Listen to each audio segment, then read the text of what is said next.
محمد وعلى آل سيدنا محمد وبارك وسلم عليه.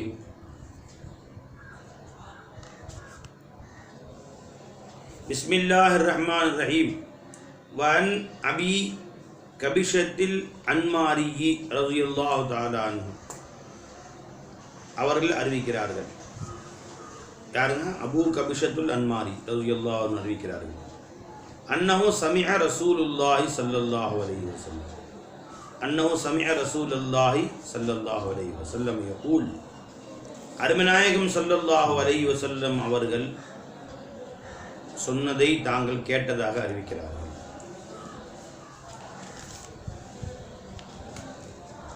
யகூல் பெருமானா சொன்னார்கள், சலாசுன் மூன்று விஷயங்கள், உக்ஸிமு அலைஹின்ன நான் அவற்றின் மீது சத்தியம் செய்து சொல்லுகிறேன் என்று நாயகம் ஸல்லல்லாஹு அலைஹி சொன்னார். பெருமானா ஸல்லல்லாஹு அலைஹி சாதாரணமாக ஒரு செய்தி சொன்னாலும் உண்மைதானே அது. முதல் சஃபல் நின்றவருக்கு அல்லாஹ் தஆலா அதிகமாக அருள் செய்கிறான் அப்படின்னு சொன்னாங்க. சொல்லாங்க இது உண்மையாக பொய்யா, சும்மா சொல்கிறாங்களா?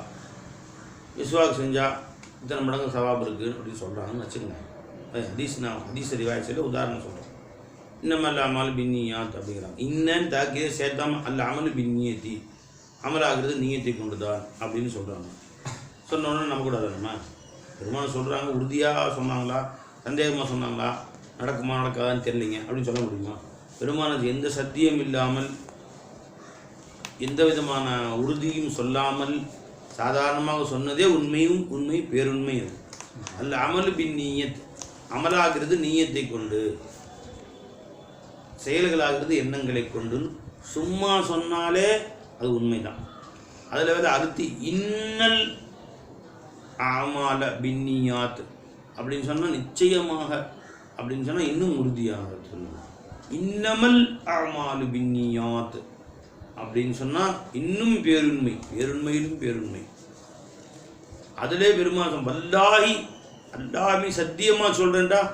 சாதாரண சொன்னாவே உண்மைனா வல்லாஹி சொன்னால் என்ன அர்த்தம்? நமக்கு கல்விலே அது ஆணித்தரமாக பதிவதற்காக வேண்டி அவ்வாறு சத்தியம் செய்கிறார்கள் நாயகம் ஸல்லல்லாஹு. பெருமானா சொன்னாங்க, உக்குசிமு சலாசு மூன்று விஷயங்கள், உக்குசிமு அலைஹின்ன அவற்றை நான் சத்தியம் செய்து சொல்கிறேன். கட்டாயமாக இப்படி தான் நடக்கும். ஏன் சத்தியம் செய்கிறார்கள் என்றால் கேட்பவர்களுக்கு ஆச்சரியம் தரக்கூடியதாக, நம்புவார்கள் நம்ப மாட்டார்களோ, இப்படியுமா நடக்கும், நேரு மாற்றமாக இருக்கே, உலக நடைமுறைக்கு மாற்றமாக இருக்குதே, நடக்குமா என்று எதை ஆச்சரியமாக சொல்லுகிறார்களோ அதை சத்தியம் செய்து சொல்ல வேண்டிய அவசியம் ஏற்படுகிறது.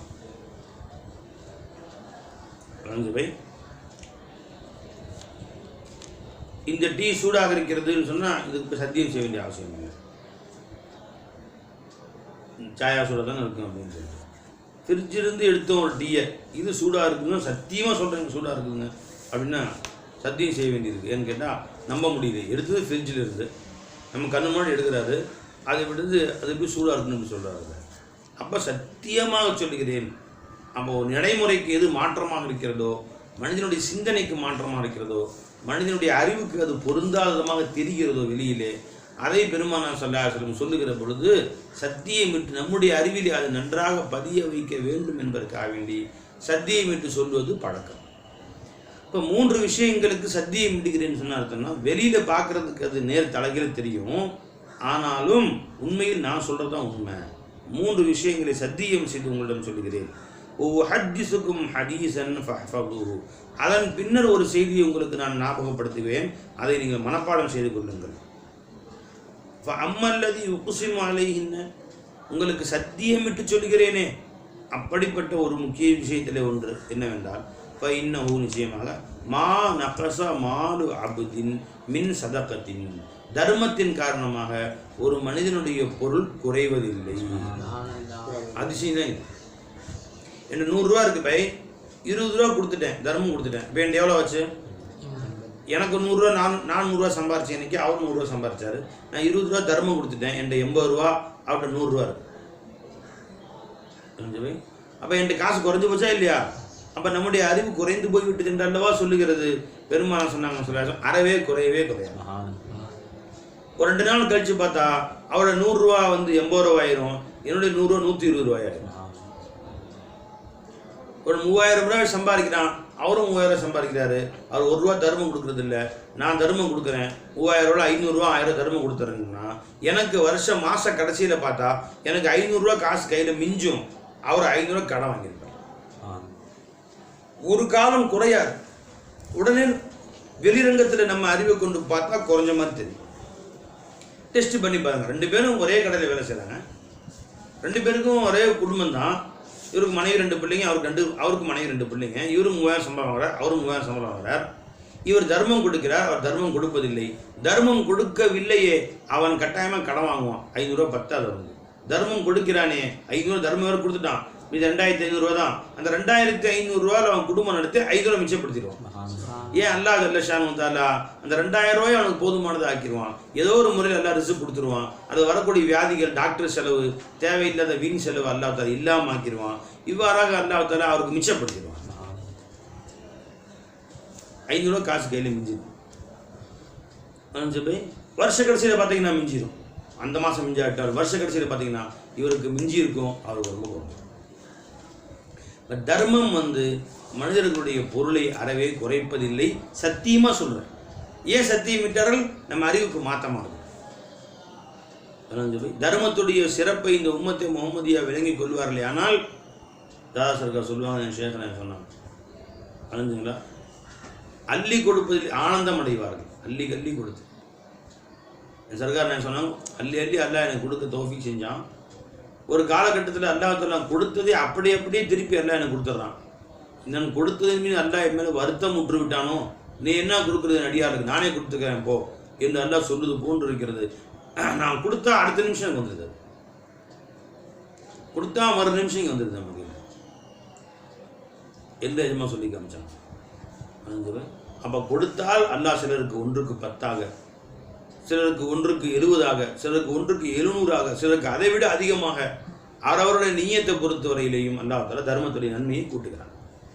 நீயத்தை பொறுத்த வரைக்கும் கூடும் குறையும், கொடுத்த நேரத்தை பொறுத்த வரைக்கும் கூடும் குறையும், கொடுத்த ஆளை பொறுத்த வரைக்கும் நன்மை கூடும் குறையும். யாரோ ஒருவருக்கு கொடுத்தா அதை விட உனது சொந்த பந்தங்க அண்ணன் தம்பி கஷ்டப்படுறான், அவங்களுக்கு கொடுத்தா நன்மை பல மடங்கு கூட. நல்லா திண்டு கொடுத்திருக்கிறான் ஒருவன், ஒரு ஏழை திண்டு கொடுத்திருக்கிறான், ஏழையாக இருந்தான், அவனை கூப்பிட்டு இந்தா 50 ரூபா காசு வச்சுக்கோன்னு சொல்கிறத விட 2 நாள் பட்டினி கிடக்கிறான், அவனை தேடி கொண்டு போய் பட்டினி கிடந்தான்னு கேள்விப்பட்டு ஓடி கொண்டு போய் அவனுக்கு உணவு கொண்டு போய் காசு கொடுத்து 50 ரூபா காசு கொடுத்தா அதை விட பல மடங்கு கூட. கொடுத்த ஆளை பொறுத்து. என்னால் காலத்தால் செய்த உதவி சிறிதெனினும் அது ஞானத்தின் மானப்பெரிது அப்படின்ட்டான். தகுந்த நேரத்திலே தகுந்த காலத்திலே நின்று உதவி செய்தாய், அந்த உதவிக்கு ஈடு இணையே இல்லை. அழிஞ்சவே அது கொஞ்சமாக கொடுத்தாலும் சரி, அது பெரிய பலன். தர்மத்துடைய பலன்களை அல்லாஹ் ஜல்ல ஷானு தஆலா குர்ஆனில் மிக தெளிவாக சொல்கிறான். அந்த ஆயத்தில் இந்த ஷரஹை எடுத்து பார்த்தபோது இந்த வரிசையாக ஒரு 2 பக்கத்துக்கு அல்லாஹ் ஜல்ல ஷானு சொல்கிறான். தர்மத்தை பற்றி எத்தனை கேள்வி உனக்கு வரும் அத்தனை கேள்விகளை விட சொல்கிறான். தர்மத்தை பற்றி எத்தனை ஏதாவது கேள்வி கேளுங்க, தர்மத்தின் சிறப்பை பற்றி ஏதாவது கேள்வி கேளுப்பா. ஒரு கேள்வி கேளுங்க, கொடுத்ததான கேள்வி வரும் அப்படிங்கிறீங்களா? எத்தனை கேள்வி வருதோ அத்தனை கேள்விக்கும் போய் சொல்கிறாங்க. என்னென்ன கேள்வி வரலாம்? தர்மத்துக்கு என்ன பலன் கிடைக்குது, துனியாவில் என்ன பலன் கிடைக்கும், ஆகத்தில் என்ன பலன் கிடைக்கும், யாருக்கு தர்மம் பலன் தரும், யாருக்கு பலன் தராது. தர்மம் செய்யறது சில பேருக்கு தர்மம் பலன் தரும், சில பேருக்கு பலன் தராது. அது எப்படி? சிறந்த தர்மம் எது? ஒரு மனுஷன் செய்யக்கூடிய தர்மங்கள். ஒரு தர்மம் செஞ்சால் வீணாக போயிடும் சில நேரங்களுக்கு. எப்படி வீணாக போகும்? ஒருவன் செய்ய தர்மம் எதனால் வீணாக போகும்? ஒருவன் சம்பாதிக்கிற சம்பாத்தியம் எல்லாம் எப்படி வீணாக போகும்? நல்ல தர்மத்துக்கு என்ன உதாரணம்? தர்மம் செய்யாத செல்வத்துக்கு என்ன உதாரணம்? எந்த காசு தர்மம் செய்யறது? தர்மம் வாங்க காசு தர்மம் செஞ்சுறதா? எதை தர்மம் செய்வது? ஒரு மனுஷன் தர்மம் செய்யாமல் இருக்கிறதுக்கு என்ன காரணம்?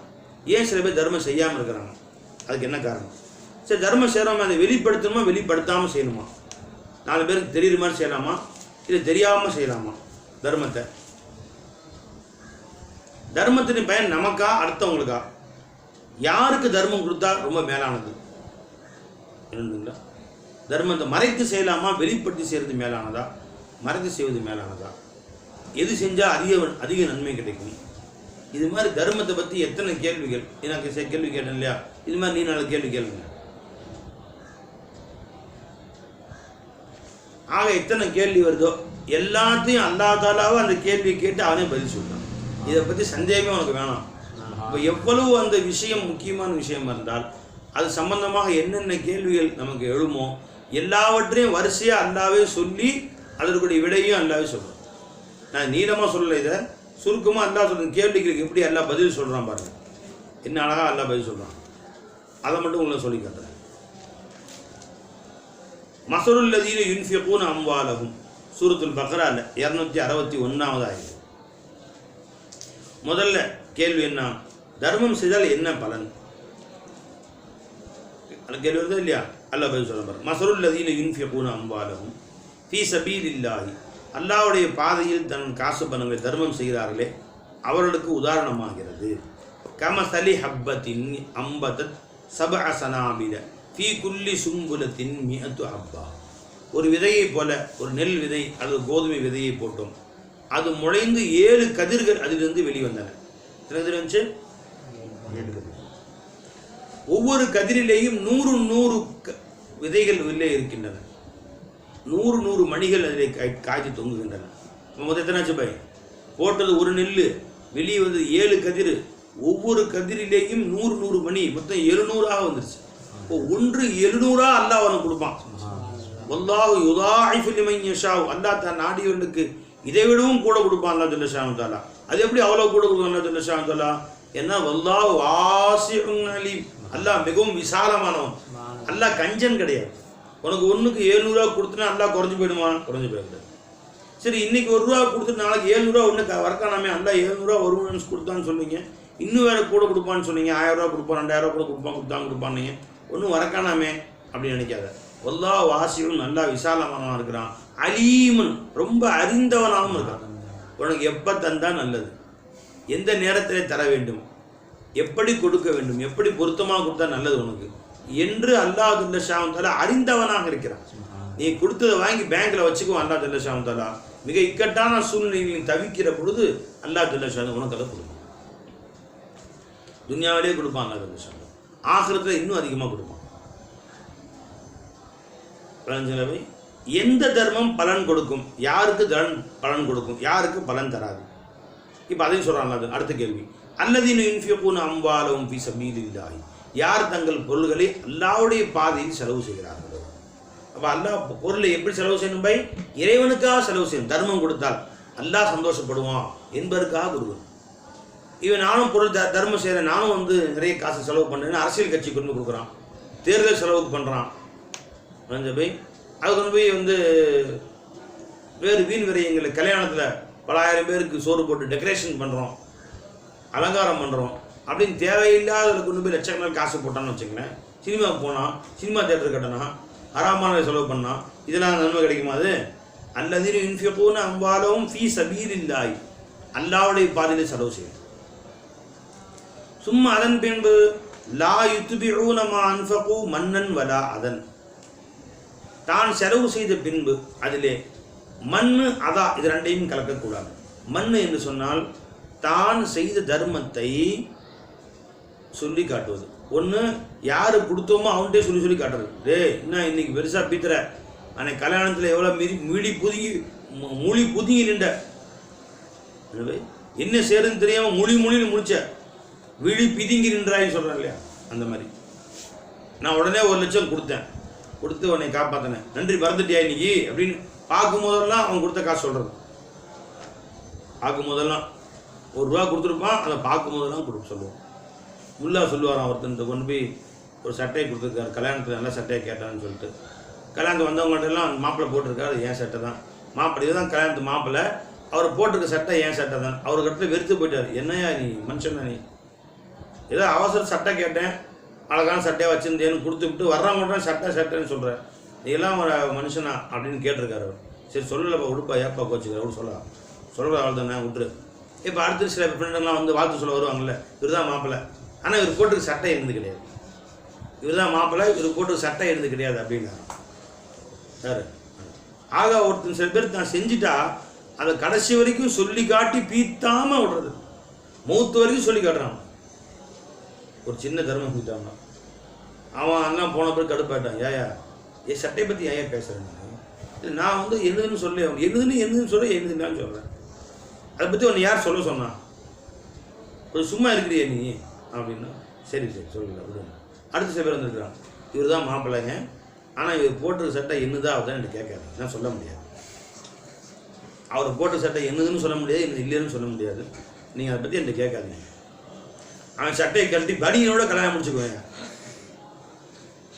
உன் சட்டையே எனக்கு தேவையில்லை, இந்த வச்சு தொலை அப்படின்னு கழட்டி கேள்வி கொடுத்துட்டான். இது எப்படி இருக்கு? அந்த மாதிரி சில பேர் ₹1 கொடுத்துருவான், அதை உலகமே பீத்துவான். இவங்க அப்படி கொடுத்தாங்க, அது கொடுத்தாங்க, இது கொடுத்தாங்க, நான் தான் கொடுத்தேன் அப்படின்னு. மண்ணுன்னா சொல்லி காட்டுறதுன்னு பேர். ஒன்றும் கொடுத்தவங்கள சொல்லி காட்டுறது, அல்லது அடுத்தவங்கள்ட்ட போய் அவர் போட்டிருக்காருல்ல தொப்பி, நான் தான் ஐயா தான், நம்ம தான் கொடுத்தது, அந்த பள்ளிவாசல் நான் தான் கட்டி வச்சிருக்கேன் அப்படின்னு பெருமையாக பீத்திக்கிறது. அதன் அப்படின்னு சொன்னால் யாருக்கு கொடுத்தோமோ அவரை வேதனைப்படுத்துறது. காசை கொடுத்து சிந்தா திண்டு தொலை வந்துட்டானுங்க. அவன் காலங்காத்தால காக்கா கூட்டம் கிளம்புற மாதிரி கிளம்புறீங்கடா, கதவு திறக்கூடாதே, இந்தா திண்டு தொலை, இந்த ₹10 வச்சு தொலை அப்படின்னு அவனை திட்டி தடியன் எறும் மாடுங்க வந்துட்டானுங்க. அவனை வேதனைப்படுத்தி திட்டி காசு கொடுக்குறான். இதுக்கு பேர் என்ன? அதன் அதா தீங்கு எடுக்கிறது. அப்போ இந்த மாதிரி மண் என்று சொல்லி காட்டுவதன் மூலமாகவும், அதன் என்று ஏசுவது, குறை கூறுவது, வருத்தப்படுத்துவதன் மூலமாகவும் உங்களுடைய தர்மங்களை நீங்கள் வீணாக்கி விட வேண்டாம். அல்லது யுன்ஃபிகூன அம்வாலஹும் ஃபீ சபீலில்லாஹி, அல்லாஹ்வுடைய பாதையில் தங்களுடைய பொருட்களை யார் செலவு செய்கிறார்களோ, சும்மா லா யுத்பிஊன மா அன்ஃபகு மன்னன் வலா அதன், தாங்கள் தர்மம் செய்த பின்பு அதிலே மண்ணை கொண்டும் அதாவை கொண்டும் தர்மத்துக்கு பின்னால் அவர்கள் இடையூறு செய்யவில்லையோ, லஹும் அஜ்ருஹும் இன்த ரப்பிஹிம், அல்லாஹ் இடத்திலே அவருக்கு தகுந்த கூலி இருக்கிறது ரப்பிடத்திலே.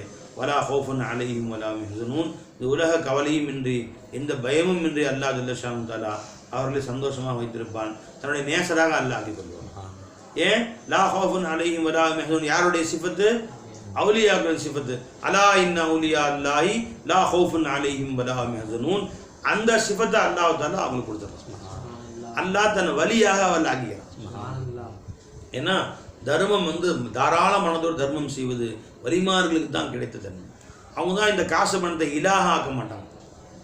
காசாவது பணம் இதான் நமக்கு சோறு போடுது, அல்லாஹ் சோறு போடுறது, இதான் நம்முடைய இலா, அல்லாஹ் இலா, அள்ளி கொட்டு, அள்ளி கொடுக்குற மனசு வரும் அவங்களுக்கு தான். அல்லாஹ்வை இலாஹா விளங்கிட்டான் பார்த்தீங்களா, அல்லாஹ் வாசிஉன் அலீமா விளங்கிட்டான் பார்த்தீங்களா, அவன் தான் தன் கையிலிருந்து தாராளமாக கொட்டு. இது என்ன சும்மா பேப்பர் தான், வெறும் பேப்பரை எப்படி அச்சு குத்துனா அந்த பேப்பருக்கு பணமாக ஆகிவிடுகிறதோ. இப்போ இவ்வளோ பேர் பேப்பரை சும்மா சாதா காலி பேப்பர் எடுத்து கீழே கொடுத்தேன், வச்சுக்கப்பா பத்திரமானு தூக்கி கீழே போட்டு போயா இதை போய் பத்திரமா வச்சுக்குவான் அப்படின்னு. இப்போ அதுலேயே கடையில் நம்ம அச்சகத்தில் கொடுத்து நாம் செய்ய முடியாது, அரசாங்கம் செய்யுது, அதே பேப்பரை தான் கொடுத்து இந்த பக்கம் அச்சு அந்த பக்கம் அச்சு ₹2000 தாள். இப்போ எவ்வளோ மதிப்பு அதுக்கு? கீழே போட்டுருவோம். அதுக்கு அரசாங்கம் செய்து ₹2000 மதிப்புள்ள தாளாக ஆக்கி கொடுத்துருச்சு. வெறும் தாள் தானே கீழே போட்டுருவீங்களா? எப்படி அச்சு குத்தி விட்டால் சாதாரண தாளுக்கு ₹2000 மதிப்பு வந்து விடுகிறதோ, அதே மாதிரி வெறும் தாள் தான் ₹2000 தாள், அதை நீ வந்து ஏழைகள்கிட்ட கொடுத்து அல்ல அச்சு குத்திடுறான். இப்போ அந்த தாளுக்கு அல்ல எவ்வளவோ மதிப்பாக்கினான், பல கோடி மதிப்பு. உங்ககிட்ட இருந்து எங்கேயோ போச்சு, வீணா போச்சு, காணா போச்சு, செலவழிஞ்சு போச்சுன்னா மதிப்பே இல்லை. அல்லாஹ் முத்திரை குத்திடுறான், தர்மம் செய்யப்பட்டது குத்திட்டா அது மதிப்பே எக்கச்சக்கமாக இருக்கும். அப்போ உன் தாளெல்லாம் அல்லாட்ட கொடுத்து மாற்றிக்காத. அணிஞ்சுங்களா? யார் அதன் பின்பு அதை வீணாக்கவில்லையோ, லஹும் அஜ்ருஹும் இன்த ரப்பிஹிம் வலா ஹௌஃபுன் அலைஹிம் வலா ஹும் யஹ்சனூன். இப்போ அல்லாஹ் சொல்கிறான் பாருங்க, தர்மத்தில் சிறந்தது எது? ஒன்று கொடுத்து அன்பாக பாசமாக அமுச்சு வை, இல்லையே நீ கொடுக்காத. வீட்டு வாசலுக்கு வந்து நிற்கிறான் ஒருத்தன், அது கடன் கேட்டு வர்றான், அவனுக்கு எதுவுமே கொடுக்காத, தம்பி இப்போதைக்கு முடியாதுமா பின்னாடி பார்த்துக்கலாம் அப்படின்னு அன்பாக சொல்லி அனுப்பிச்சது. நீ அன்பாக சொல்லி அனுப்புவது கொடுத்து விட்டு ஏசுவதை விட மேலானது. ஏன்? கொடுப்பதின் நோக்கம் அவனுக்கு உதவி செய்கிறது தான். நீ அவனுக்கு ₹1 சோறு போட்டு மண்டையில் ஒரு கொட்டு வர வச்சா இது உதவி செய்கிறதா? எவ்வளோ மனசு வருத்தப்படுவான், இந்த கதிக்கு என்னை ஆளாக்கிட்டானே அல்லா தாலா, என்னை இந்த மாதிரி ஆகிட்டான், இந்த மாதிரி ஒரு நிலைக்கு வந்துருச்சு, எனக்கு என் வாழ்க்கை எவ்வளோ மோசமாக போயிடுச்சே அப்படின்னு செத்து போயிடுவான். போய்வன் மானம் உள்ளவன் காசு வேலை கொடுத்துட்டு அவனை கேவலமாக பேசி அமிச்சான். அதான் என்ன சொல்கிறான், ஆறுதல் சொல்லி அமிச்சது. அல்ஹம்துலில்லாஹ், பரவாயில்லைங்க, ஒரு கஷ்டம் வந்து நிற்கிறீங்க, அல்ஹம்துலில்லாஹ், அல்லா தாலா உங்களுக்கு கஷ்டப்பட மாட்டான், நல்லா இருப்பீங்க நீங்கள், இன்ஷா அல்லா தாலா நல்ல வாழ்வை கொடுப்பான். இப்போதைக்கு என்னால் முடியல, இன்ஷா நான் எதாவது முடிஞ்சால் ஏற்பாடு செய்யணும், உங்களுக்கு போயிட்டு வாங்க, அஸ்ஸலாமு அலைக்கும், நல்ல வார்த்தையை சொல்லி அனுப்பிச்சிரு. இந்த 1000 ரூபா பிச்சை எடுக்கிறதே தொழிலாக போச்சு அவனுக்கு. அவன் வாழ்நாள் பிச்சை எடுத்துருக்க மாட்டான். ஒரு தேவையை முன்னாடி கொண்டு நிப்பாட்டி இருக்கும், கொடுத்து விட்டு அவனை கேவலமாக பேசி அவன் மனசை உடச்சி அனுப்பாங்க. இப்போ எல்லாம் சொல்கிறான், கவுலும் மஅரூஃபுன், நல்ல சொற்களை பேசுவது, ஓ மஃபிரத்துன், மன்னித்து அனுப்பி விடுவது அவர்களை. அதாவது வந்த திரும்ப திரும்ப வர்றான், திரும்ப திரும்ப டிஸ்டர்ப் பண்ணுறான், அதை கூட பொருட்படுத்தாத அவர்களை மன்னித்து அனுப்பி விடுவதாகிறது. ஹைருன், மேலானதாக இருக்கும், மின் சதகத்தின், அந்த தர்மத்தை விட, எத்பவுஹா, அதன் தர்மம் செய்துவிட்டு அதன் பின்பு அவர் மனதை வேதனைப்படுத்துகிறாயே, அவர் மனதை கேவலப்படுத்துகிறாயே, இதை விட அது மேலானது. வல்லாஹு கனியுன் ஹலீம், அல்லாஹ் தஆலா கனியா இருக்கிறான். உன் கையில் கொடுத்து தான் அவர் கொடுக்கணும்னு அல்லாஹ்வுக்கு அவசியம் இல்லை. கனின்னு முடிக்கிறான் பாருங்க அல்லாஹ் தஆலா. அல்லாஹ் தேவையேற்றோம் அல்லா ஜல்ல தஆலா. உனக்கு ஒரு மரியாதை கொடுக்கணுங்கிறதுக்காண்டி, உனக்கு ஒரு நன்மை கொடுக்கணுங்கிறதுக்காண்டி, உன் பாவங்களை மன்னிக்கணுங்கிறதுக்காண்டி உன் கையில் 10,000 ரூபா கொடுத்து உன் செலவுக்கு 5,000 ரூபா வச்சுக்கோ. அடுத்தவங்களுக்கு வந்து தேடி வரக்கூடியவங்களுக்கு ஆளுக்கு 1000 ரூபா, ஒரு 5,000 ரூபா கொடுன்னு சொல்லி உன் மரியாதைக்கு எல்லாம் கொடுத்தானே ஒழிய, ஏன் எல்லாம் நினச்சா நேரடியாக அவனுக்கு கொடுக்க முடியாது? பாப்பா மூத்த பையன் பேரில் வெளிநாட்டுக்கு வேலை செய்கிற பாப்பா, 4 பசங்க இருக்கிறாங்க, மூத்த பையன் மேலே 1 லட்ச ரூபா காசு அனுப்புறாரு, எல்லா பசங்களுக்கும் ஆளுக்கு 25,000 கொடுத்துருப்பா செலவுக்கு அப்படின்னு சொல்லி, இவன் ஒரு பையனை கூப்பிட்றான், 25,000 இந்தா வச்சு சாப்பிடு, சாவுகிறாக்கி திண்டு தொலை, அத்தா தான் கொடுத்தாரு. இது எப்படி? இவன் கொடுத்த மாதிரி அத்தா கொடுத்த காசை இதை போய் அவன் ஃபோன் பண்ணி அத்தாவோட சொன்னான். என்ன நடக்கும்? அத்தா நாளைக்கு சின்ன பையனுக்கு காசு கொடுத்துருவார். சின்ன பையன் பேரில் பேங்க்ல அனுப்பிச்சு நீ கொண்டு போய் பெரிய அண்ணன் கொடு. ஒரு மரியாதை, ஒரு பெரிய அண்ணனா இருக்கிற, ஒரு 4 பேர் மதிக்கிட்டவங்களுக்காண்டி உன் கையில் கொடுக்க சொன்னா கேவலமாக பேசுறியா நீ? அப்போ அல்லாஹ் தஆலா ஒரு பணக்காரங்களை காசு கொடுத்து இத்தனை பேருக்கு பிரித்து கொடுன்னு சொன்னால் அடுத்தவன் மட்டமாக போயிட்டானா? சம்பாதிக்க துப்பு இருக்கான கேட்குறான். நீ அல்ல என்ன செய்வான்? இவன் கீழே ஆக்கி இன்னொருத்தன் கீழே காசை கொடுத்து இவன் கொண்டு போய் அவனுக்கு கொடுக்குற மாதிரி நல்லா ஆக்கிடும். அவனுக்கும் அவன் புள்ள குடிக்கிறதுக்கு இவன் கொடுப்பாங்க. அல்லாஹ் கனியுன், அல்லாஹ் தேவையற்றவனாக இருக்கிறான். ஹலீமுன், மிகவும் பொறுமையானவனாக அல்லாஹ் ஜல்ல ஷானஹு தஆலா இருக்கிறான். நீ சேதம் பார்த்துட்டு தான் இருக்கான், அல்லாஹ் தஆலா பார்க்கலன்னு நினைக்காத, எல்லாமே அல்லாஹ்வுக்கு தெரியும்.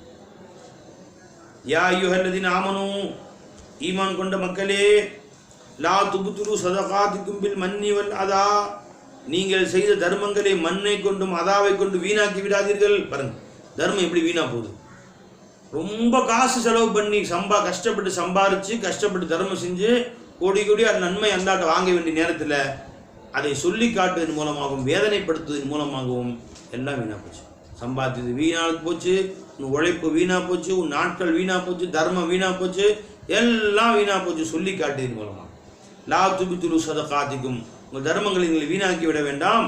பில் மன்னி வல் அதா, மண்ணை கொண்டும் அதாவை கொண்டும்.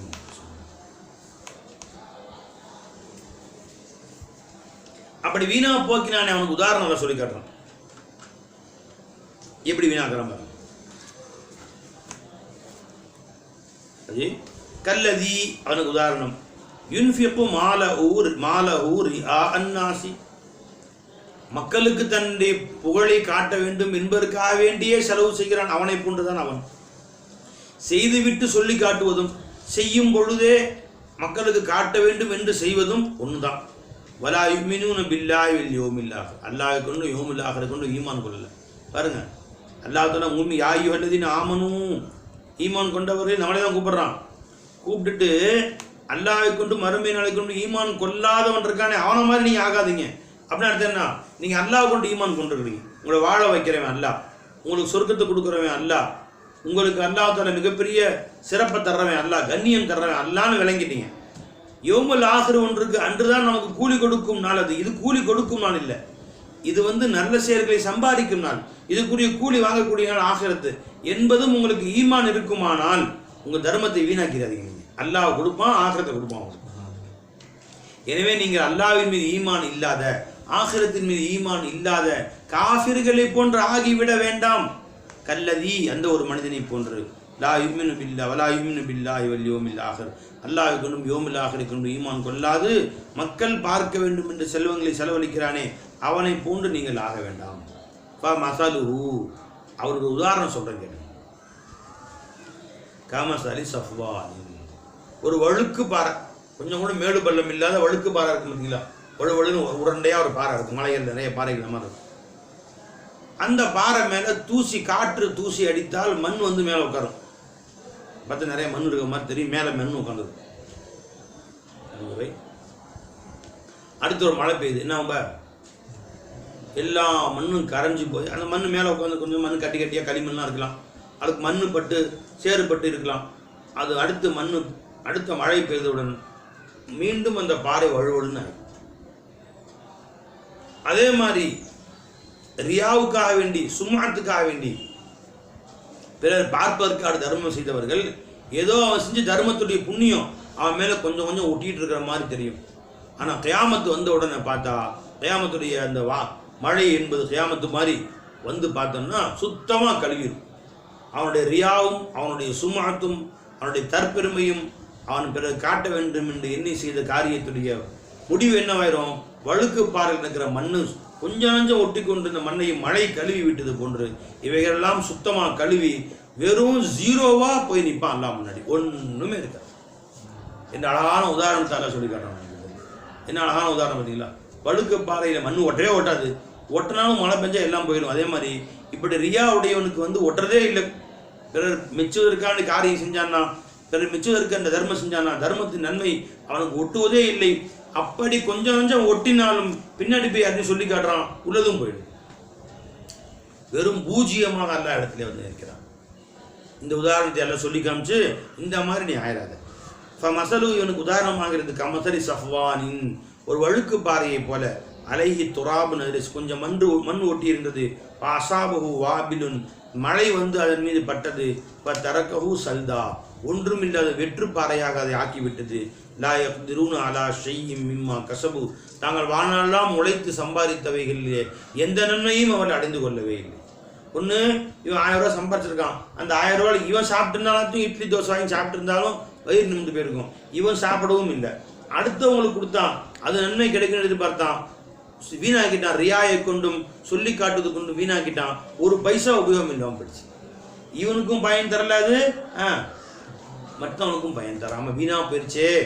அப்போ வல்லாஹு லா யஹ்தில் கௌமல் காஃபிரீன், இப்படிப்பட்ட காஃபிரான மக்களுக்கு அல்லாஹ் ஜல்ல ஷானஹு தஆலா நேர்வழி காட்டுவது இல்லைன்றாங்க.